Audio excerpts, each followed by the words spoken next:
10 ఏళ్ల పాటు కూడా నేను అపోజిషన్ ఎమ్మెల్యేనో ఎంపీనో ఉంటే ఏదో ఒక కెపాసిటీలో వాళ్ళు ఏ విధంగా నటించేవాళ్ళు అంటే కేసీఆర్ గారు ఇరిగేషన్ మంత్రి ఉన్నా అయిన హరీష్ రావు గారు ఇరిగేషన్ మంత్రి ఉన్నా వాళ్ళు గొప్పలు చేస్తున్నట్టుగా అద్భుతాలు సృష్టిస్తున్నట్టుగా వాళ్ళు తెలంగాణ నీటి కోసం కొట్లాడుతున్నట్టుగా అసలు అంతకంటే అబద్ధం ముచ్చట ఇంకోటి ఉండదు.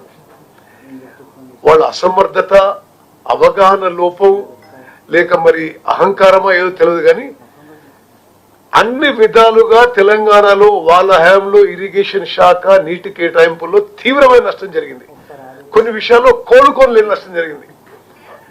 మరి ఐ మీన్ స్టాండింగ్ ఎగ్జాంపుల్ ఏంటిది, మనందరి జీవితాలు, మన పిల్లల జీవితాలు, వాళ్ళ పిల్లల జీవితాలు తాకట్టు పెట్టి 1,00,000 కోట్లు అప్పు తీసుకొచ్చి high cost, high interest, short tenure loans తీసుకొచ్చి 1,00,000 కోట్లు తీసుకొచ్చి కాళేశ్వరం ప్రాజెక్టు కడితే అది స్పష్టంగా ఇప్పుడు ఎవరిని అడిగినా అది ఫాల్టీ డిజైన్, ఫాల్టీ కన్స్ట్రక్షన్, మరి ఫాల్టీ మెయింటెనెన్స్ స్పష్టంగా వస్తుంది.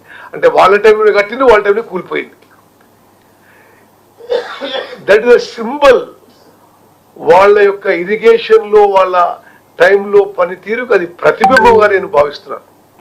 తెలంగాణ ప్రజలు కూడా భావిస్తున్నారు.